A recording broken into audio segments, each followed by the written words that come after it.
What's up, everyone? It's Dakota, and welcome back to another Magic the Gathering video. And it's that time once again. It is regional championship season, and we're going to be kicking things off this weekend in Bologna, Italy, with the European Regional Championship hosted by Fanfinity. And in this video, we're going to be looking at when and where you can actually watch the event, what the players are playing for, and of course, looking at the standard metagame. So there's going to be quite a bit to look at here, and a lot to talk about, honestly, because with this being the first regional championship, we're going to kind of set the tone for the rest of the regional championships. But of course, before we go any further into the video, if you're already subscribed to the channel and you want to see more videos from me, where we talk mainly about the standard and modern formats, as well as doing event breakdowns and other longer form videos, if any of that interests you, please consider subscribing and ring that notification bell so you know when videos get posted.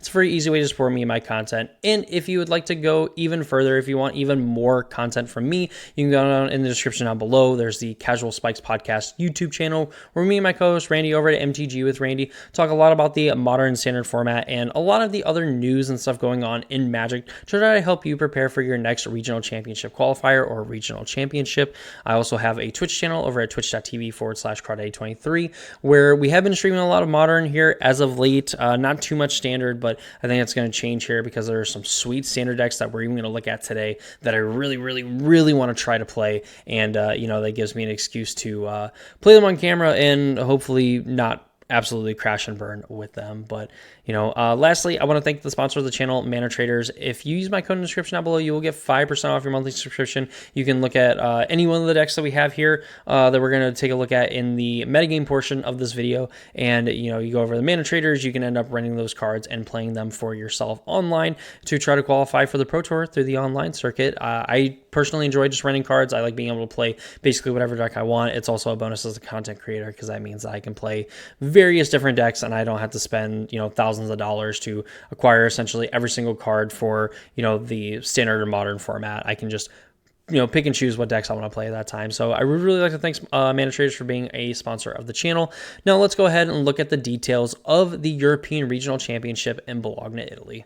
So here we have the Fanfinity page here, and on the main event screen here, we have the day 1 and day 2, kind of the breakdown of what is actually going to be happening on those days. So day 1 is on April 26th, which is going to be a Saturday. It is going to, of course, feature the standard format. It is going to be 8 rounds of Swiss with 18 plus points to advance to day 2. So typically a 6-2 record or better, you can technically get in at 5-0-3. There's one player that did it in the modern regional championships on the last regional championship cycle. And I think I've brought that up just about every single time that I can, because that's just kind of a hilarious record. You're technically undefeated. You just also have 3 draws, which are essentially the equivalent to losses, except for, I guess, when you pick up your 3rd draw, it ends up just all counting as a win. So definitely not ideal, but again, 6-2 record or better is going to qualify you for day 2, where you will come back on Sunday to play 6 rounds of Swiss, followed by a single elimination top 8.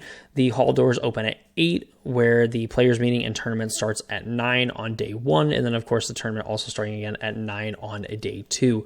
Typically, this means that you're going to be looking at a 2 to 3 a.m. start time on the East Coast, and about I would say a 11 o'clock to midnight, maybe even 1 o'clock start time on the West Coast. It's definitely pretty rough trying to watch them. It's a little bit easier for someone like me because I am absolutely nocturnal and I just can't sleep. What it is, damn you, night shift. But you are able to kind of stay up pretty late or get up really early. You are able to kind of catch the event in its entirety. But if you're not able to, I recommend watching it on the Fanfinity YouTube channel. I believe they also have a Twitch channel, but I personally just prefer the YouTube channel for the fact that you can actually rewind and fast forward and things like that through the downtime that you might have missed. You know what I mean. YouTube, live streaming is just absolutely awesome for that reason, that you can just kind of go back and watch whatever you miss. So definitely watch over on the YouTube channel, because it is going to be a lot better of a watching experience if you're not able to catch the whole event live. what the players are playing for here. Pretty big and significant prize pool here, with the winner getting $20,000, finalists getting $12,000, so the person that ends up getting second place. The semifinalists, $7,500, quarterfinalists getting $5,000, 9th through 16th, $2,500, 17th through 24th, $1,600, 25th through 36th, $1,100, 37th through 48th, $750, and 49th through 64th, $500 here. And of course, while the cash is very nice, I mean, I would definitely not snub my nose at $20K.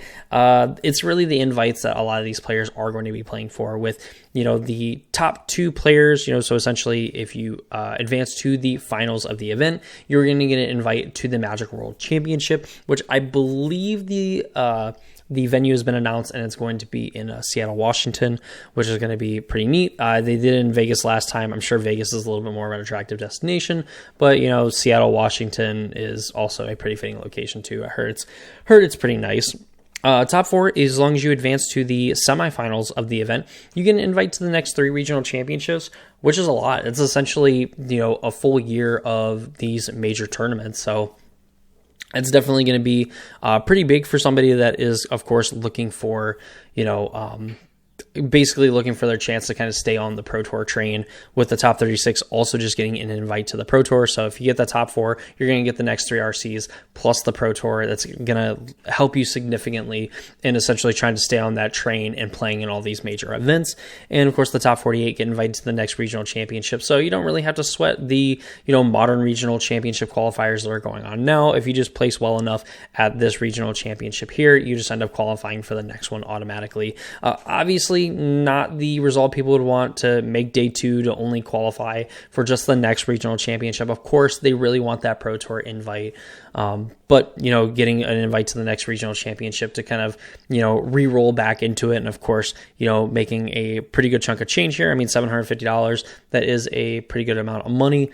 Not very good if you have to travel, you know, pretty far, which, you know, in some cases, at least like in the United States, it ends up being kind of a logistical nightmare, because you have to place very well and essentially get the invite plus do even better on top of that too, to kind of break even on your trip. But, you know, again, the invites are something that is, you know, I think worth a lot more to the players rather than the money, even though, like I said, the money is very nice. But that's enough talking about the event. Remember, you can go and watch the event on the Fanfinity YouTube channel, which is going to be one of your best ways to watch it if you're in the United States. If you're over like in Europe, you're going to be able to probably watch it on the Fanfinity Twitch channel and, you know, actually be able to watch the event in its entirety. But again, I personally prefer YouTube for the fact that you can actually rewind and rewatch things instead of having to wait for the stream to end and watch the VOD and everything like that. So, but, you know, with all that said, let's go ahead and jump over to the standard metagame and unfortunately talk about 2 of the decks that we kind of expect to dominate said event.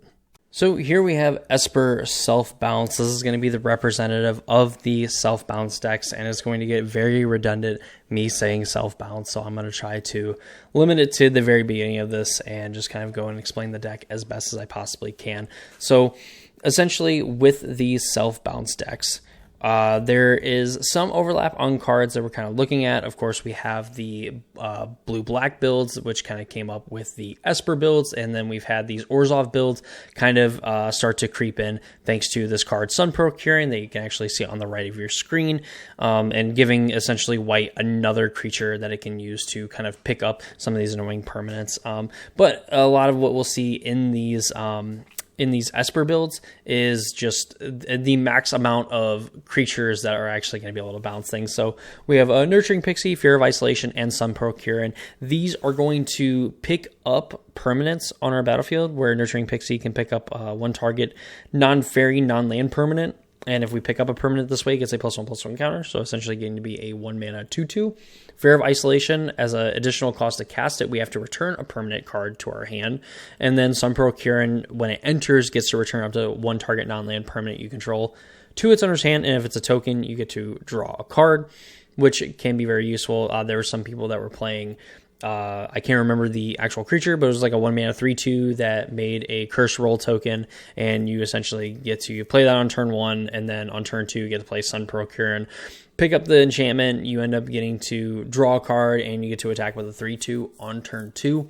But a lot of the Esper builds opting for something like Optimistic Scavenger, which is something that I really like personally in this deck, for the fact that when you're playing stuff like Pixie, Fear of Isolation, and Sun Procurin, you're playing just 12 1 and 2 mana flyers, that just getting to pick up and play your very powerful enchantments to tempo your opponent by killing a bunch of their stuff, or just getting to put other bodies into play while also putting +1/+1 counters on your flying creatures, are just going to help you to put an immense amount of pressure on your opponent, because they're just not going to be that easy to block. I mean, your opponent can block some of the otter tokens that you're going to make from some of the permanents that we're going to be looking at here in just a moment. So the fact that you're able to put extra power on these flyers, and you don't even necessarily need to be able to do this, but you're definitely going to close out games very quickly, and this is part of where you can kind of call this Esper self-bounce deck, and some of these self-bounce variants, like essentially mid-range decks, but a lot of them do have this pretty aggressive slant that in ways too can also help them to be very defensive, as you just kind of grow your creatures and put +1/+1 counters on your creatures that you can hold back and play defense to block some of your other opponent's bigger creatures, while getting in with some of your small flyers, or even vice versa, getting in with your big creature and kind of chump blocking with the other smaller creatures. Kaito has kind of seen less and less play overall. It's probably been one of the best cards in the Esper decks and in the Dimir decks, and has just kind of fallen by the wayside. Probably still not a bad idea to kind of play this card and just be aware of this as you kind of navigate games against some of these like Dimir/Esper decks. The spells like This Town Ain't Big Enough is absolutely massive. When you essentially have another card that is going to bounce certain things, you're going to be able to use this to protect some of the creatures up here above, while you're also going to be able to then replay them to then replay your other permanents, or using it to bounce some of these other permanents here that a lot of these decks are playing that really they should be playing, because they're some of the best cards that you can just pick up and replay over and over and over again. This card just gets very annoying when you get to the point of the game where you have like 5 mana available to you. Boom, you bounce 2 of your opponent's creatures, then you end up getting in for massive amounts of damage, probably just winning the game from that point. Or it gets really bad when you're sitting on the other side of the table and your opponent casts This Town Ain't Big Enough and they pick up 2 of their own permanents. You know that you're in an absolute world of trouble here. But, of course, where things kind of got started here, and the things that we're looking to pick up with these creatures are, of course, these very powerful enchantments here. Hopeless Nightmare enters the battlefield. Each opponent discards a card and loses 2 life. Of course, you have the ability to sacrifice the Hopeless Nightmare, and then when it goes into your graveyard from the battlefield, you get to scry 2. Not really the most powerful thing going on with this card, just the fact that in a lot of games, you're going to be able to pick this up and play it 2, 3, 4, 5 times, and there's just a lot of decks that are going to struggle to kind of play against that kind of card disadvantage that they're getting, because they're looking to play lands, they're also looking to play spells. You know, all of a sudden they're just looking at no cards in hand, and they either kind of screw themselves on land because they're pitching lands, thinking they'll draw more lands, or they start pitching spells, they end up flooding out. There's just kind of a lot of situations where you could be in a no-win situation if you're kind of sitting across from these self-bounce players. Of course, we also have cards like Nowhere to Run, which is going to give a creature -3/-3 until end of turn, and you're going to be able to ignore hexproof and ward abilities from your opponent's creatures.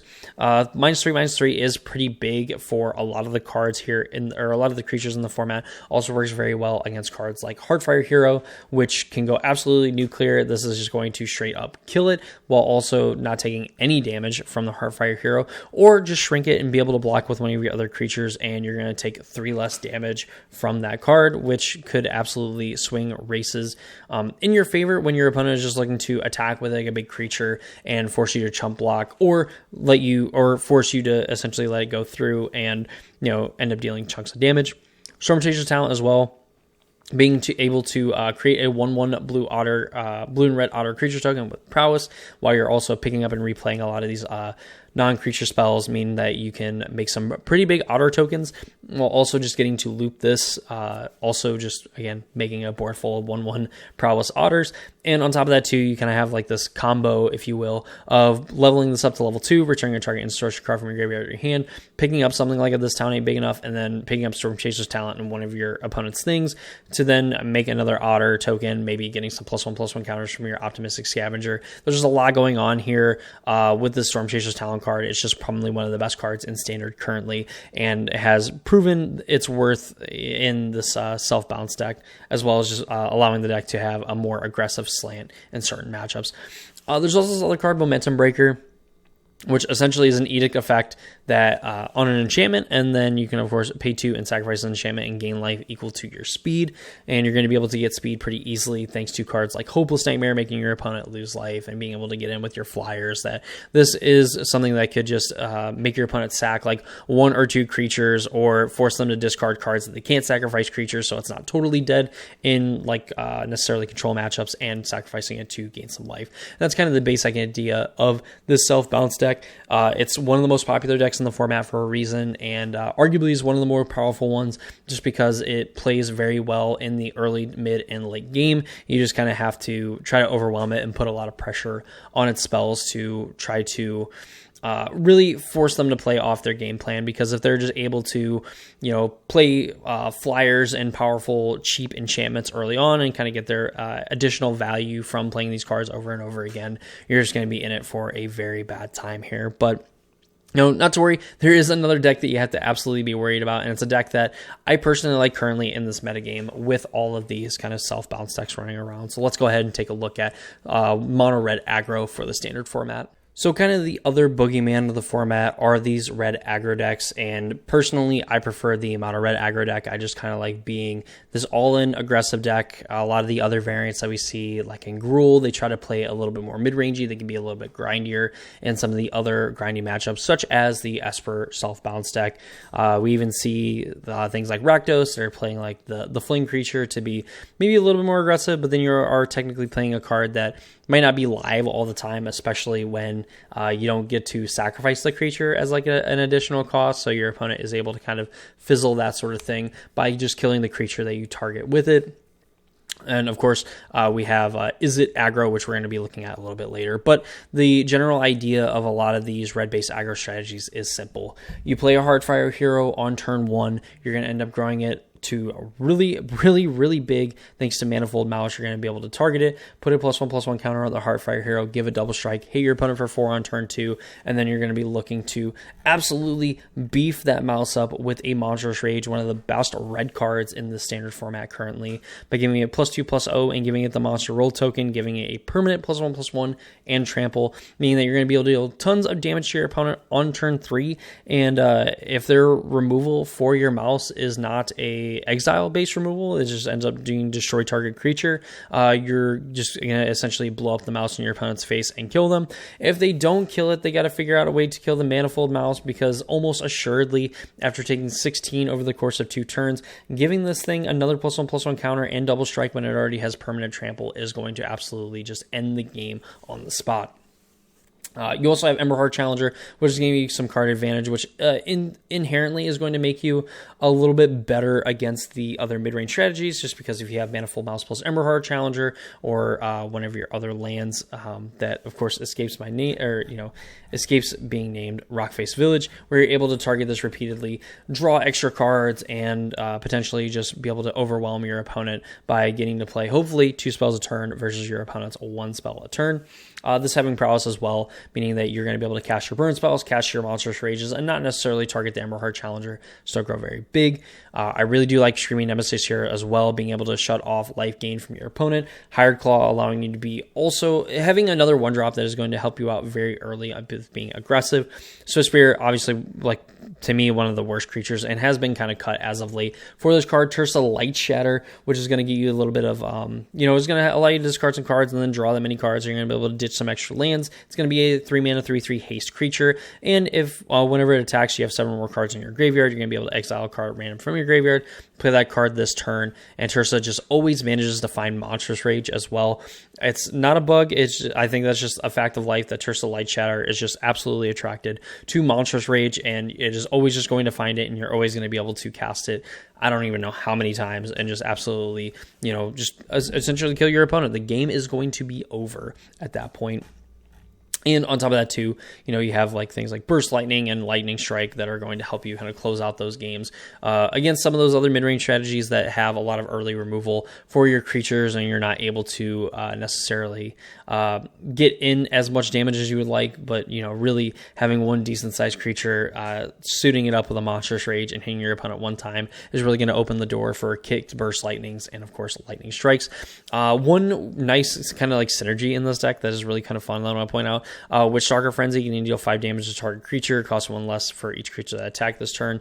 You can kind of double dip on Screaming Nemesis, where you can, get in for damage with the Screaming Nemesis. Your opponent doesn't block it, just ends up getting for 3 damage, and then you end up getting to Witch Stalker Frenzy, your own Screaming Nemesis, to essentially deal 5 damage to your opponent for 1 mana. Is an absolutely insane burn spell. Yes, you need a decent amount of help for it, but really spending any amount of mana, like even spending 3 mana to like end up doming your opponent for 5 and they can't gain life the rest of the game is kind of a huge bonus. And again, I really do like this mono red strategy over the other red based aggro strategies that are playing the mouse package, for the fact that this is pretty all in on the aggro plan in game 1, and then game 2 and 3 in some of these other like aggro mirror matches, you can just be a lot grindier than them. You can end up kind of out card advantaging them with Case of the Lost City or something like that, which of course should be in the sideboard here. Case of the Crimson Pulse, not even close to the name that we should have been talking about here.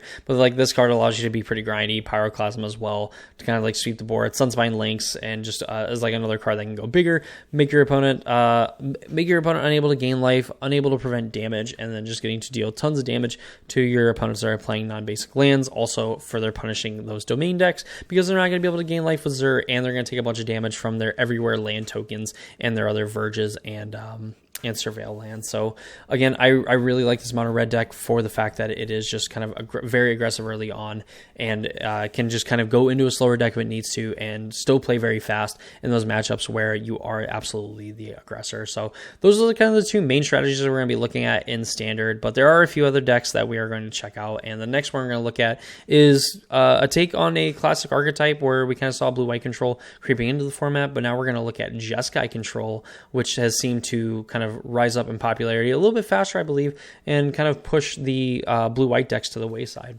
So here we have the Jeskai control deck. There's obviously some new cards here from this Tarkir Dragonstorm set, with Shiko Paragon on the way being just an absolute value machine. At 5 mana, 4/5 flying vigilance. This allows you to be very offensive and get over your opponent's creatures while also being very defensive. At 5 toughness and 4 power as well, is going to end up blocking and beating a lot of creatures in combat unassisted. And when it enters the battlefield, you're going to get a little bit of extra value by getting to cast a non-land card with mana value 3 or less from your graveyard. You get to copy it and cast the spell without paying its mana cost. We did have a short on this where we had the card 3 Blind Mice, and you end up getting to kind of, create a token copy of it, and then you're able to use its chapter ability to copy the token copy of that card and just exponentially make even more mice and everything. And while that was really cool, and of course you just eventually get like a board where you're going to have a bunch of mice that are also then going to have other sagas that are going to be coming off of their last chapter that are going to give those mice, a pretty big buff. While that's really cool, you don't necessarily need that here. Before going on to like the actual spells that are like absolutely insane, Flashing Back with Shiko, Meringue River Regent has been kind of introduced to the deck here. 4 mana, draw 3, then discard a card that shuffles back into your deck, and then also being a 6 mana, 6/7 flyer. Then when it enters, you return up to 2 other target non-land permanents to owner's hand. So just a very big like tempo swing where you're just going to get a big creature in play. You're going to be able to bounce your opponent's 2 most expensive things, potentially forcing them to have to play one of them and maybe you have to wait till the next turn to play the other one, or just again setting them back really far and just being able to race them with a 6 power flyer and potentially a 4 power flyer. Beza as well, just a wall of text that is essentially hose target aggro deck. in the format here. You're going to be able to gain life if you're a lower life, draw a card if you have less cards, create a fish if you have less creatures, and of course, I think create a treasure token if you have less lands, which potentially isn't going to happen a lot of the time. But Beza just gaining 4 life and making 2/1/1s is usually good enough to kind of propel you into the mid to late game here. We've seen Chandra kind of show up here as well, but some of these really powerful cards that you can kind of cast off of a Shiko, Lightning Helix, deal 3 damage, gain 3 life, really good against the aggro strategies. Stock up is just an insane amount of value. Look at 5 cards, pick 2 of them, put them into your hand. Imagine getting loose on turn 3 just to set this up on turn 5 with Shiko, and then being able to block. And then really, if you just get to untap from that point, you've just gotten so much kind of card selection that it's going to be very, very, very hard for your opponent to come back from it. Abrade, another really neat card here. I'm not actually sure how the interaction works with 3 steps ahead. I'm sure that you're not able to actually pay these costs, so this is probably just an absolute dud when returning it, but it is what it is. But Abrade is really nice here. Another Dragonstorm card here, Jeskai Revelation, which is also an insane amount of value. For 7 mana, which it is a lot, you get to return a target spell or permanent to its owner's hand, deal 4 damage to any target, create 2/1/1 monk tokens with prowess, draw 2 cards, gain 4 life. Is an absolute house, and it's pretty fun. It's a pretty fun card. Like watching it, like your opponent cast it, it just feels like old standard, like mid 2010s standard here. Of course, like Rediscover the Way and Temporary Lockdown also being some pretty good answers here as well, where Rediscover the Way is going to let you essentially anticipate on Chapter 1 and Chapter 2, and then whenever you cast a non-creature spell, you're going to have a creature you control gain double strike, which with the Meringue River region and Shiko being able to cast like 2 cantrips or something like that, you're going to be able to have lethal on your opponent, which is going to be really nice for you there. Just overall, it plays a lot of really good cheap counter spells, and on top of that too gets to play some very powerful cards of its own, with Beza again being kind of the ultimate hoser for those aggro decks, while Shiko is going to just give you a ton of value in like those really grindy mid-range matchups where you're just always going to have more cards and hopefully better card quality than your opponent, that you're just going to be able to slowly grind them out of the game and slowly over time win with Shiko and potentially resolving Meringue River region. So that's definitely really neat. This Jeskai control deck is a lot of fun, honestly, to kind of watch people play it, which is kind of weird because most people don't normally like watching control players play Magic, but there's something about this deck. It's just a lot of fun, and it brings back some really good memories of back in the day playing control decks. But, this isn't the only Jeskai deck that has shown up and has put up a very good result in the standard format here, as we're actually going to take a look at Jeskai Oculus, which is a deck that we actually saw at the Pro Tour Aether Drift and has definitely been fleshed out and expanded upon with the release of Tarkir Dragonstorm. And honestly, the deck looks nothing like we've seen from these Oculus decks in the past, since Oculus was printed all the way back in Duskmourn, and we'd seen the Azorius builds of the deck. So definitely really nice to see the deck has actually innovated and has kind of overcome one of its worst things, Graveyard Hate, and has actually turned it into kind of a strength. And yeah, I really do look forward to showing off the deck. So without further ado, let's go ahead and take a look at it. So here is Jeskai Oculus. Of course, if you are aware of the previous Oculus strategies, Abhorrent Oculus, 3 mana 5/5, flying, that at the beginning of your opponent's upkeep, you manifest Dread. So you look at the top 2 cards of your library, you put one on the battlefield face down as a 2/2 creature, you put the other one in the graveyard. You can turn it face up anytime for its mana cost, as long as it is a creature. While this doesn't work necessarily as well when you have cards like Spyglass Siren, Fear of Missing Out, Steam Core Scholar, and Tersa Light Shatter as some of your other threats, because obviously you want these creatures to enter the battlefield, and if you manifest them and then you turn them face up, they don't actually enter the battlefield. They have already entered the battlefield, so you're not going to be able to get those triggers, which kind of sucks. But when you're kind of playing the strategy where, again, we have Fear of Missing Out, and Spyglass Siren, Steam Core Scholar, and Tersa, these all are going to allow you to discard cards and draw cards, or at least draw cards and then discard cards. With Spyglass Siren just being able to, crack map tokens and potentially find lands that you can obviously then put into your hand, because that's how Explore works, or getting to put those cards into your graveyard to potentially get them back with a helping hand later. So while, yes, the previous iterations of this Oculus deck in the past played like Helping Hand and Recommission, and they were kind of all in on putting an Oculus back into play on like turn 3, and potentially putting even more Oculuses into play as the game went on. The strategy has kind of went into this, being able to kind of loot through its deck. We can put Oculuses in the graveyard, play Helping Hands, get them back, or even use Helping Hands to get like Steam Core Scholars and Tersa Light Shatters and things like that back to kind of maximize the amount of value. And it also gets to play this card, Prof's Eidetic Memory, which we had seen quite a bit in the Blue-Red Phoenix decks in the Pioneer format, excuse me. And this card is just great. 2 mana, it enters the battlefield, you get to draw a card. You have no maximum hand size, and at the beginning of combat on your turn, if you've drawn more than 1 card this turn, you put X+1/+1 counters on target creature you control, where X is the number of cards you've drawn this turn -1. So getting all these Tersa Light Shatters and Steam Core Scholars and just getting to draw a bunch of cards, while, Steam Core Scholar, Flying Vigilance Creature, 2 very powerful keywords here, where if you're just putting 2, 3, 4, 5 counters on this thing, it ends up being, a 5/5, 6/6, to 7/7 Flying Vigilance Creature. It is going to be awesome on defense. You thought that Shiko was great. Steam Core Scholar is going to be awesome on defense, especially the fact that, you can draw 2 cards and discard 2 cards, which could potentially just get rid of like a land that you don't need, and potentially any one of these other awesome creatures that you can then kind of get back with a Helping Hand.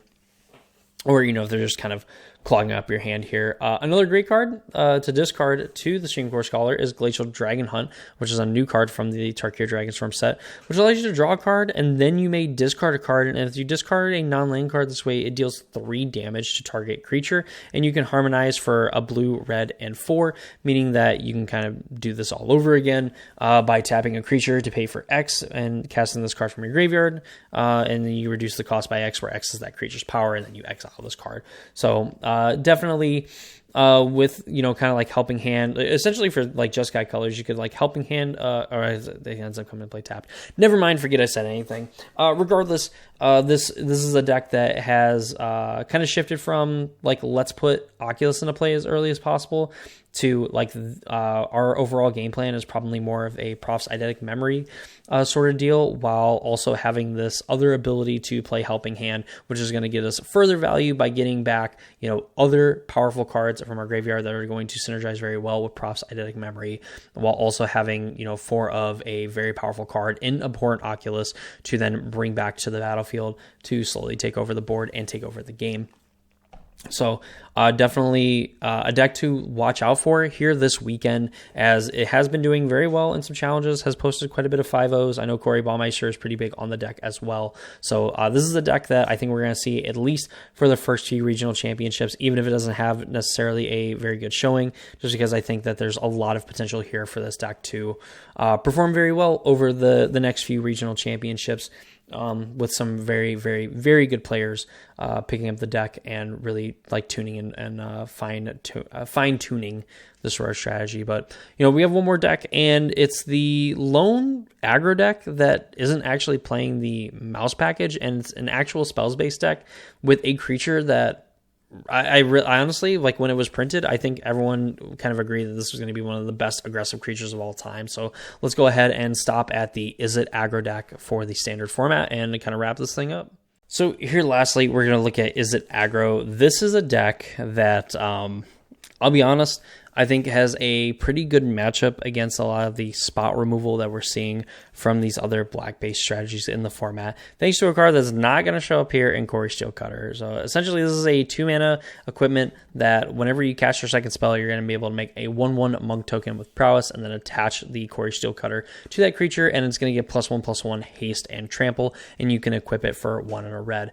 This is absolutely insane, because in this kind of spells-based aggro deck, when you're playing a card like Slickshot Show Off, which again is considered one of the most powerful creatures in, I would say aggressive creatures in Magic, simply for the fact of just every time you cast a non-creature spell, you get +2/+0 until end of turn. And while in a format like Standard, it's not really exciting because we don't have really any free spells that you can cast with Slickshot Show Off. Definitely when you get into older formats, it gets way more exciting, but here it still definitely gets the job done here, considering that we have just 4 copies of Burst Lightning, Monstrous Rage, Opt, Sleight of Hand, and Torch the Tower. We're just going to be cycling through our deck, trying to play as many cantrips as possible and get Slickshot Show up to a 7, 9, or 11 power creature.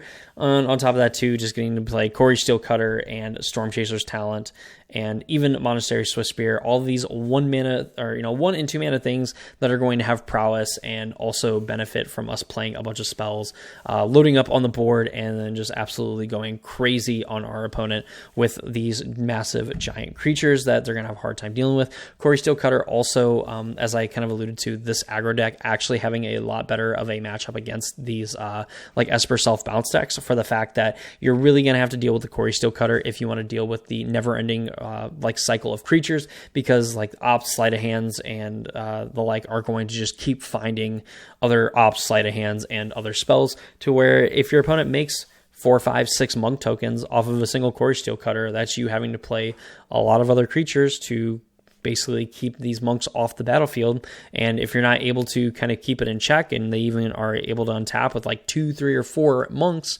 you know, you could just see yourself kind of die out of nowhere. So it's definitely something to keep in mind, because this deck can get very aggressive with its, you know, Swift Spear into like Plot Show Off, into play Quarry Steel, play Slick Shot, go ahead and make a token off of Quarry Steel Cutter, play a Monstrous Rage, get in tons of damage with Slick Shot, Show Off, and of course get a Prowess Trigger as well for your Monk.